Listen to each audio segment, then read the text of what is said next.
मिर्जा साहब, आपने स्टोरी सुन ली, वही जो आप बात कर रहे थे। अब मैं बात कर रहा हूँ जो हमारे मौजूदा स्टार्स हैं और 90 की दिहाई के 2000 के स्टार्स हैं, वो उलझे हुए हैं ट्रांसमिशंस में। 90 के लॉन्डू का ताना दिया जा रहा है। मोहम्मद आमिर साहब कह रहे हैं कि वकार यूनुस का नाम लिए बगैर कि मेरी सिलेक्शन उन्होंने नहीं की। हफीज़ बातें सुना रहे हैं। शुएब अख्तर कह रहे हैं मैं तो इस टीम पर बात नहीं करना चाहता अगर मुझे सरकारी टीवी पैसे ना दे। तो हम आपस में एक दूसरे का गिरेबान नोच रहे हैं। ये भी फैक्ट है कि ये जो हमारे लेजेंड्स थे, इन्होंने 2003 में क्या परफॉर्मेंस दी और बाद में क्या परफॉर्मेंस दी। तो ये हम कहाँ फंस गए हैं? क्यों इंगेज हो रहे हैं ऐसी हीटेड डिबेट में? हम अपना तमस्खुर उड़ा रहे हैं। पहले क्रिकेट का बेड़ा गर्क हुआ हुआ है। What exactly went wrong with these stars, with these legends? मैं ये समझना चाह रहा हूं आपसे जाते हुए। बिल्कुल आपने सही कहा जामी। दरअसल कहते हैं ना, सबसे बड़ा रुपया भैया पैसे की जो कशिश है, क्योंकि गैर मुल्की चैनल्स पर लोग बैठ रहे हैं, वहां पर डॉलर्स में आपको पैसे मिल रहे हैं और फिर आपको कोई ना कोई मजेदार चीज, कोई ना कोई कंट्रोवर्सी लेकर आनी पड़ती है जिसकी वजह से लोग आपकी तरफ अट्रैक्ट हों। बैरून मुल्क जाकर आप बैठकर सब कुछ कर रहे हैं। जब वो वहां से कुछ करते हैं तो जहां जो बैठे होते हैं दूसरे मोर्चे से वो जवाब देना शुरू कर देते हैं। तो ये पाकिस्तान क्रिकेट की जगहसाई है, बदनामी है। और पाकिस्तान क्रिकेटर्स को सोचना चाहिए कि दुनिया में और कौन सा ऐसा मुल्क है कि जहां के क्रिकेटर्स बैठकर मुख्तलिफ टीवी चैनल पर एक दूसरे पर कीचड़ उछालते हो। ये सिर्फ पाकिस्तान में ही है। तो ये क्रिकेटर्स को खुद सोचना चाहिए। नाम नहीं ले रहे, अपने सारे पर्सनल स्कोर सेटल कर रहे हैं। मिर्जा साहब, ये वहाब रियाज साहब की भी कोई वापसी हो रही है, सुना खेलने को तैयार है। वो पहले होते कम है उनके पास। वो आंख का तारा थे ना। दरअसल जब मोहसिन नकवी साहब चीफ मिनिस्टर थे, निगरान वजीर आला, तो मुशीर खेल बने। फिर उसके बाद वो सिलेक्टर थे, फिर सीनियर मैनेजर बन गए टीम के। फिर उसके बाद वो कोचिंग कोर्स करने मालदीव चले गए। वापस आए तो मेंटोस का उन्हें कोऑर्डिनेटर बना दिया गया। और अब उनकी एक दिली ख्वाहिश थी, वो समझ रहे हैं कि क्रिकेट बोर्ड उनके घर की कोई जाती जागीर है। अब वो उनका मूड बना कि जी मैं T20 खेल लूं लाहौर से, तो वो ट्रायल मैच खेलने पहुंच गए। तो कौन है? शुतरे बेमुहार है, कोई पूछने वाला नहीं है इनका। मेरे ख्याल में पाकिस्तान क्रिकेट जिस अंदाज से जिस तरीके से तनज़्ज़ुली की तरफ जा रही है, इस बहती गंगा में हर शख्स जामी साहब हाथ धोना चाह रहा है और उससे पाकिस्तान क्रिकेट को फायदे के बजाय नुकसान ही हो रहा है। जैसन गिलेस्पी को कहना पड़ा कि ये जोकर्स हैं, क्लाउन्स हैं।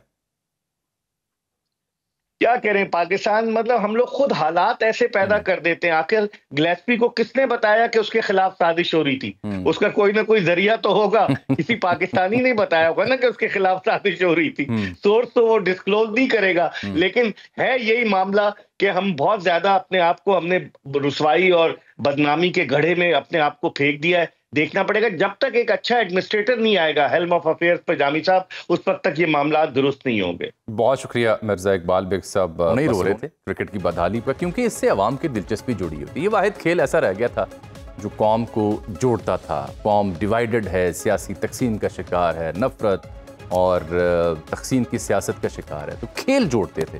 और अब हॉकी की बदहाली के बाद क्रिकेट की बदहाली भी शुरू हो चुकी है, जिसका सबूत हर टूर्नामेंट में, हर बड़े इवेंट में हमें देखने को, सुनने को मिलता है। फिर प्लेयर्स के आपसी तनाज़ात, ये और फिर बोर्ड्स की मिसमैनेजमेंट, ये सब मिल मिला के वो तस्वीर पेश कर रही है जिसकी जानिब मैंने इब्तिदाई में इशारा दिया था।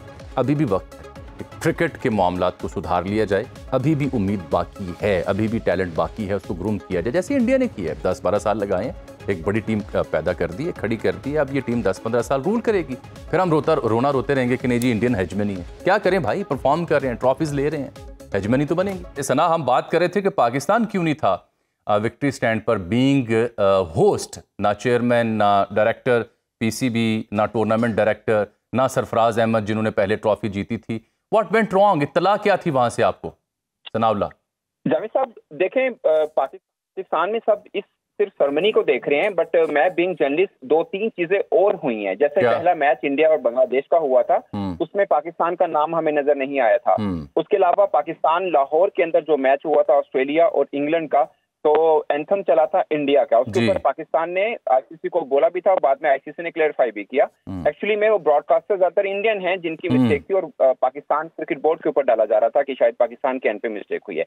अब जहां तक बात सेरेमनी की है, तो उसमें प्रोटोकॉल अब तक जितने भी आईसीसी के इवेंट हैं उसके मुताबिक यही होता है कि जो होस्ट कंट्री है, टीम फाइनल में खेल रही है या नहीं खेल रही, उसकी रिप्रेजेंटेशन जरूर होती है। अब जो सुमैर सैयद साहब हैं, जो पाकिस्तान के सीईओ भी हैं, दो तरह से, एक तो वो पाकिस्तान के सीईओ भी हैं पाकिस्तान क्रिकेट बोर्ड के, दूसरा टूर्नामेंट डायरेक्टर भी हैं, और पाकिस्तान क्रिकेट बोर्ड ने उनको भेजा है नुमाइंदगी के लिए। तो उनको ये कहा गया कि अगर चेयरमैन साहब होते तो उनको जरूर के स्टेज पे लाया जाता, और बहाना ये बनाया गया कि बोर्ड ऑफ डायरेक्टर जो होते हैं उन्हीं को ही स्टेज पे लाया जा सकता है। लेकिन दूसरे एंड के ऊपर स्टेज में जो मौजूद थे उसमें आप देखिए बीसीसीआई के प्रेसिडेंट भी हैं, बीसीसीआई के सेक्रेटरी भी हैं, और न्यूजीलैंड के डायरेक्टर क्रिकेट हैं वो रॉजर टोज, वो वहां पर खड़े हैं। तो उनका ये कह रहे हैं कि नहीं, क्योंकि उनकी टीम फाइनल में खेली थी तो इसलिए उनको रखा गया है। हालांकि अमूमन यही होता है, जो पहले भी हमने आईसीसी के इवेंट जितने भी कवर किए हैं, तो फाइनल सेरेमनी जो चलती है उसके अंदर होस्ट कंट्री की रिप्रेजेंटेशन होती है।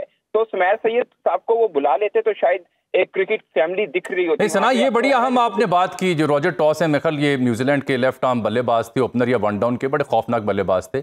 ये अगर डायरेक्टर हैं और वहां पे स्टेज पर मौजूद थे, तो हमारे डायरेक्टर भी वहां मौजूद थे, टूर्नामेंट डायरेक्टर जो हैं। इसका मतलब यह है कि इंटेंशनली पाकिस्तान को साइडलाइन किया गया है। एग्जैक्टली अगर जामी साहब, मैं बीइंग जर्नलिस्ट, अगर मेरे से पूछ रहे हैं तो मुझे लगता है ये पाकिस्तान क्रिकेट बोर्ड के लिए बड़ा इंसल्टिंग है, और पाकिस्तान क्रिकेट बोर्ड इसको ऐसे ही ले रहा है। अभी जो आईसीसी के साथ प्रोटेस्ट लॉन्च किया है पाकिस्तान क्रिकेट बोर्ड ने, पाकिस्तान ने कहा है कि इस पर आईसीसी को क्लैरिफाई करना पड़ेगा कि ये क्यों नहीं सुमैर सैयद साहब को वहां पर बुलाया गया। अगेन एक सेरेमनी है, एक प्रोटोकॉल है, उसके मुताबिक ये होता है। और इससे पहले आपको याद होगा राजीव शुक्ला साहब आए थे, जो कि अभी मिर्जा साहब उसी की बात कर रहे थे। एग्जैक्टली उन्होंने बहुत तारीफ की पाकिस्तान के तमाम तर इंतजामात की। तो उस वक्त लगा कि मामला थोड़ा सा बेहतर चल रहा है। हालांकि उस बीच में बहुत से प्रॉब्लम भी हुए आईसीसी के एंड के ऊपर। चैंपियंस ट्रॉफी के जो दुबई के अंदर मैचेस हुए, ये पाकिस्तान के अंदर भी हुए। अब ये बिल्कुल लास्ट डे था, उसके अंदर ये हो जाना, आप यकीन माने, इंडियन जर्नलिस्ट, मैं नाम नहीं लेना चाह रहा, बट बेशतर जर्नलिस्ट ऐसे हैं जो कह रहे थे कि यार नहीं, ये आईसीसी के एंड पर गलत हुआ। और आपने एक और चीज नोट की होगी, जब सेमीफाइनल इंडिया खेल रहा था ऑस्ट्रेलिया में, तो जय शाह साहब वो बेसिकली आईसीसी के सरबराह हैं, मगर वो उस वक्त लग रहे थे जैसे कोई फैन बॉय है या सेलिब्रेट कर रहे, जैसे वो बीसीसीआई के सरबराह होते हैं वैसे वो सेलिब्रेट कर रहे थे। इस चीज को भी हम लोगों ने वहां पर देखा, और काफी जर्नलिस्ट। और नहीं, ये सना, ये जो आपने जय शाह की बात की, ये सिर्फ सेमीफाइनल की हद तक नहीं, फाइनल की आखिरी जो ओवर्स हैं वो भी आप देख लें। और जो आप प्रोडक्शन जिनकी जो थी इस कवरेज की, मेरे ख्याल कैमरामैन और प्रोडक्शन टीम वो भी इंडियंस हैं, वो जय शाह के ऊपर फोकस किया हुआ था। वो जैसे सेलिब्रेट कर रहे थे, सेमीफाइनल भी फाइनल भी, तवज्जो सारी उधर थी, हालांकि वो आईसीसी को रिप्रेजेंट करते हैं। एग्जैक्टली जामी साहब, लेकिन ना ये शायद बीसीसीआई अपनी ताकत दिखाना चाह रहा है, या भारत आईसीसी प्लेटफॉर्म में अपनी ताकत दिखाना चाह रहा है और सिर्फ अगेंस्ट पाकिस्तान दिखाना चाह रहा है। मगर मैं आपको बताऊं, दिल के अंदर ना वर्ल्ड वाइड मीडिया होता है, मुख्तलिफ टीमों के जो मीडिया आए होते हैं, तो सब ये बात कर रहे थे कि इससे क्रिकेट खराब होगी। ये बेसिकली पाकिस्तान और भारत के बीच पॉलिटिकल डिफरेंस जो भी हो, बट आईसीसी प्लेटफॉर्म के ऊपर अगर ऐसा होगा तो दूसरे देश भी बोलेंगे। आपको याद होगा वेन्यू के ऊपर दूसरे देश बोले, और ये भी एक अलग बहस है। मुझे जाती तौर पर ये लगता है कि वर्ल्ड कप 2026 को लेकर पाकिस्तान के ऊपर शायद दबाव बनाया जाए कि देखें, बाकी बोर्ड भी इतराज कर रहे हैं कि ये जो वेन्यू वाला मैटर हुआ कि एक टीम को सारे वेन्यू, एक ही वेन्यू में तमाम मैचेस दे दिए जाएं, तो पाकिस्तान पर इस पर भी दबाव डाला जा सकता है आगे वर्ल्ड कप 2026 से पहले। बहुत शुक्रिया सनाउल्लाह खान।